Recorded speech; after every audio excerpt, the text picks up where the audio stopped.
Hey y'all, welcome to Rob Squad and the Creators. Like always, you're here with your girl Amber. And your boy Jay. And all week we've been talking to Hugh Padgham, one of the coolest guys around. And he has brought us so much amazing stories and info throughout the week. And oh my goodness, what a treat to talk to the man who has produced so many classic songs. Tonight he's back once more. So welcome back to the channel, Hugh.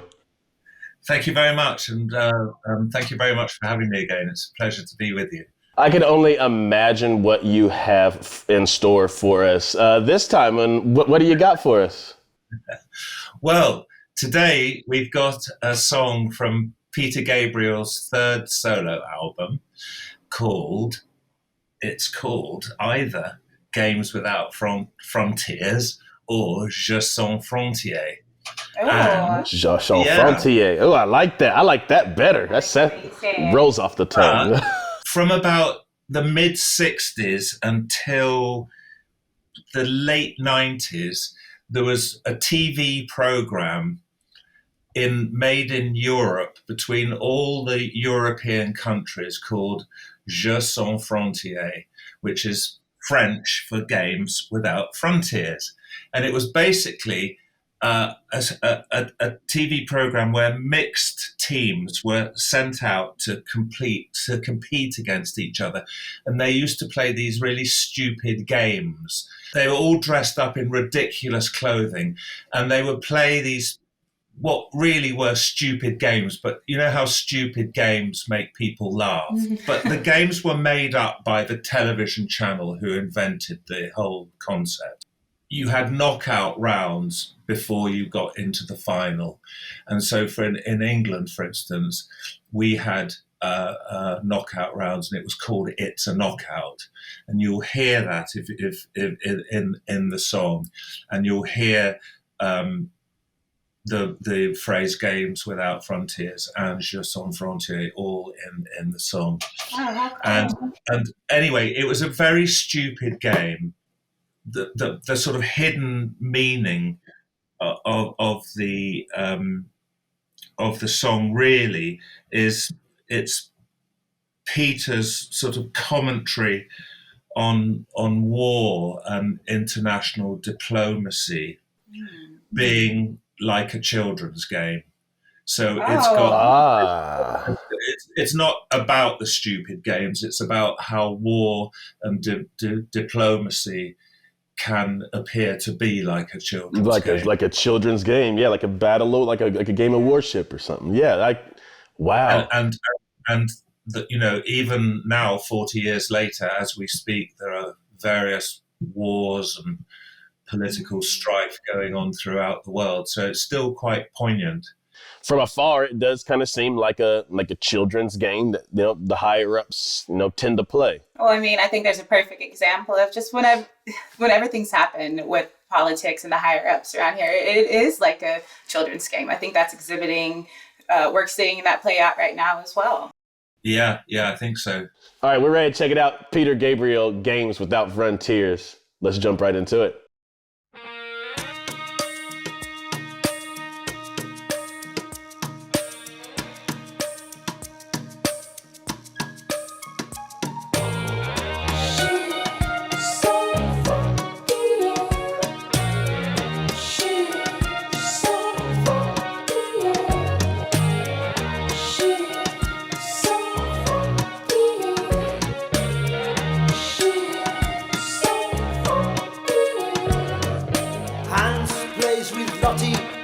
Lottie plays with Jane. Jane plays with Willie. Willie is happy again. Suki plays with Leo. Sasha plays with Brit. Adolf builds a bonfire. Enrico plays with it.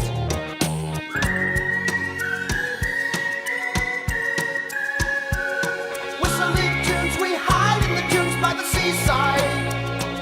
That's cool. Whistling tunes, we're kissing baboons in the jungle.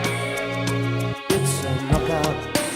This is such a younger Peter Gabriel. They probably will in games without frontiers, war without tears. If looks could frontiers. War without tears. War without Games tears. without frontiers. War without tears.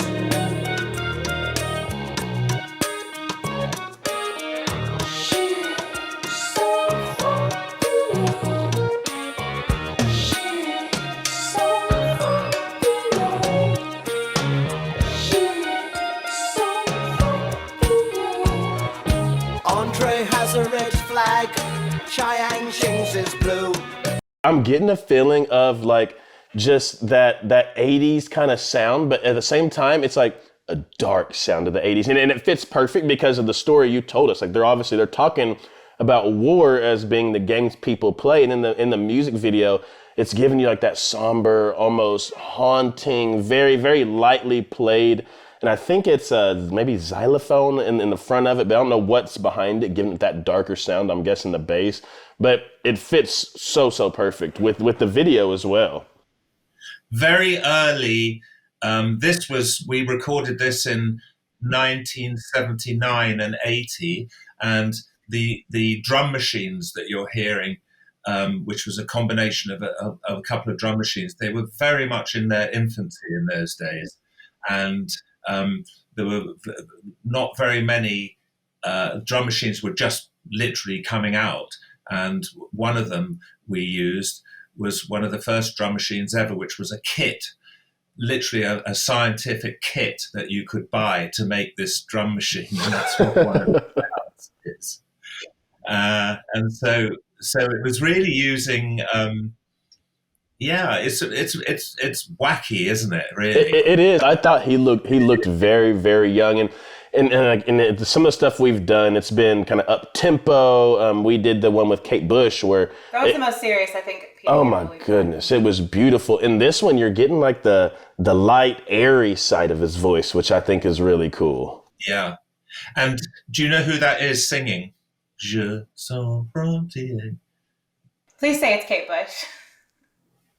It is. It is Kate Bush. Oh, that's awesome. I love that they work each other so much. Wow. I mean, pay extra attention. I'm a huge It makes sense. Like now I hear it in my head. I'm like, yeah. But it also makes sense that those two would work together. You know, she's very creative and artistic. And this song, you hear the art in it through the instrumentation and the placing of things. And even in the delivery, with the way he says she's so popular, I don't know. There's something about that is extremely, extremely catchy. Yeah. I think this is the first time that Kate sung on a Peter Gabriel song. Really? And so this goes to show their friendships lasted years. That's really cool. Yeah. Do you know the song Don't Give Up? Don't give up, 'cause you have friends. Don't give up, you're not beaten yet. Don't give up, I know you can make it good. That's a Peter song from a later album that she sings on it. Oh, yeah, I'm almost positive because I don't forget a Kate Bush song. You can hear it in your head. That was that Don't Give Up is literally one of my favorite songs ever. It's really incredible. It's like a hug. Yeah, no doubt. That is so cool. Let's give back. The red flag, Cheyenne Shings is blue. They all have hills to fly them on, except for Lintayu.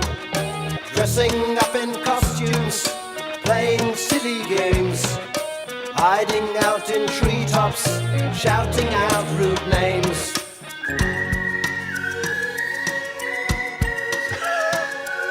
Whistling tunes, we hide in the dunes by the seaside.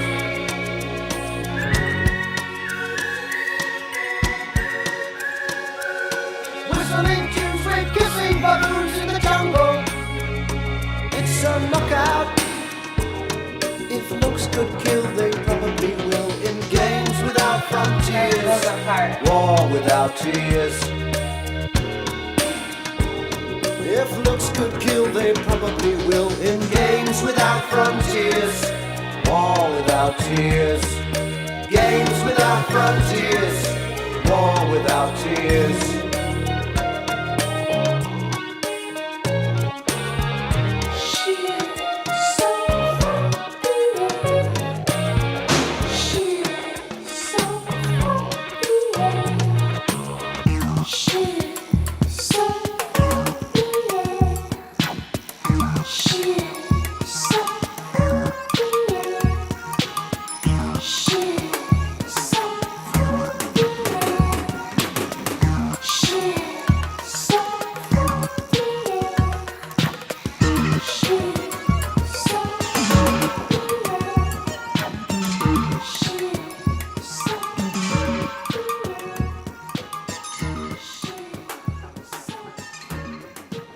Oh yeah, that's a banger right there.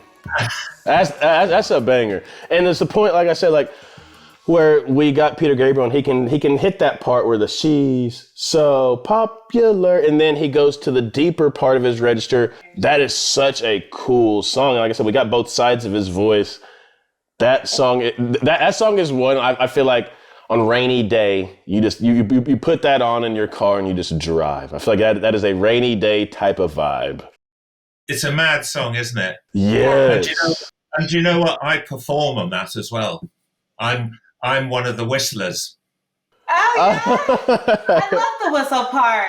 That's cool. That's awesome. I loved how it slowed down at the end too. Like that choice for it to slow down was really cool, trippy a little bit. Yeah, but do you know what happens at the end?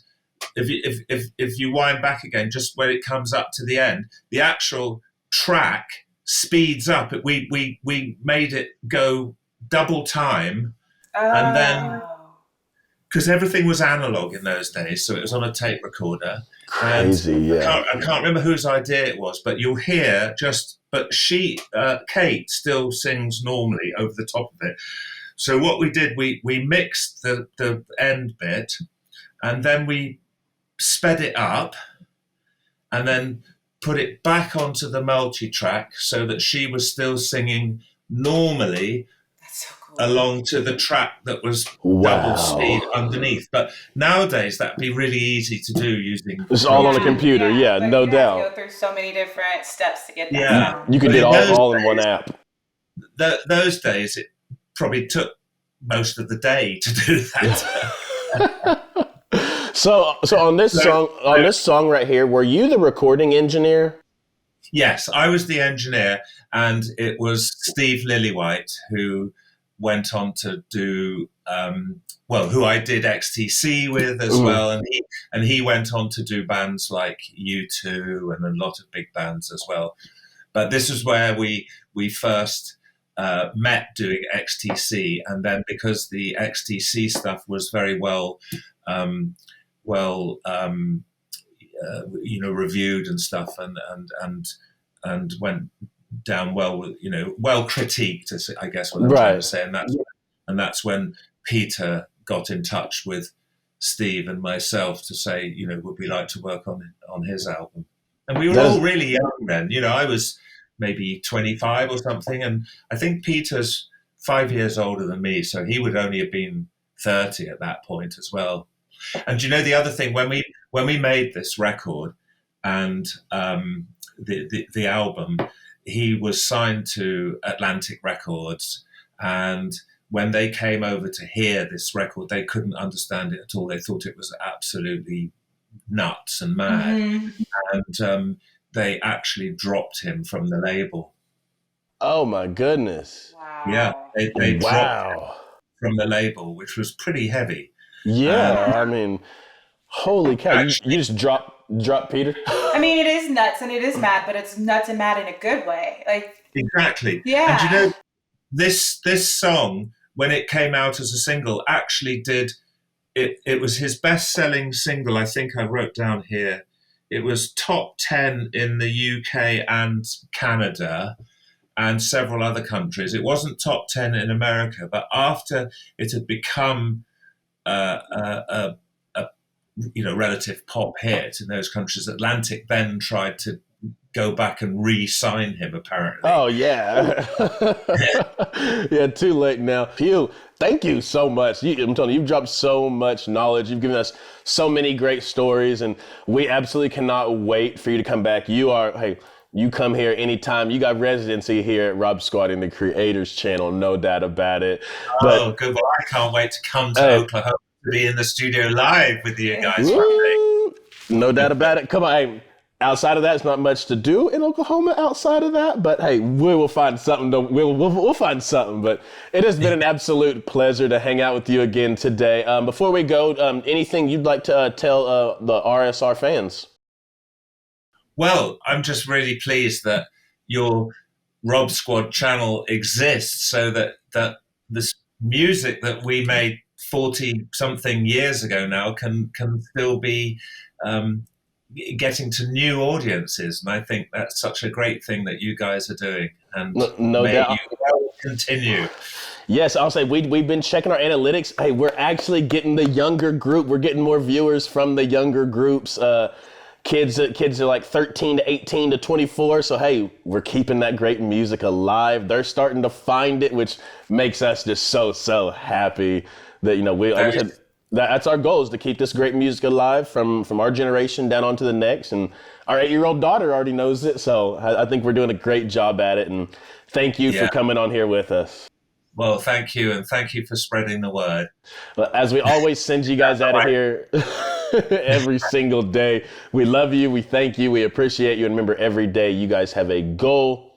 Let them know. All right, y'all, all you have to do is go out in this beautiful world, spread light, spread love, just put your best foot forward, offer some grace, and if you can, make somebody smile. We love y'all. Till next time, we'll see you guys later. Games without frontiers, war without tears.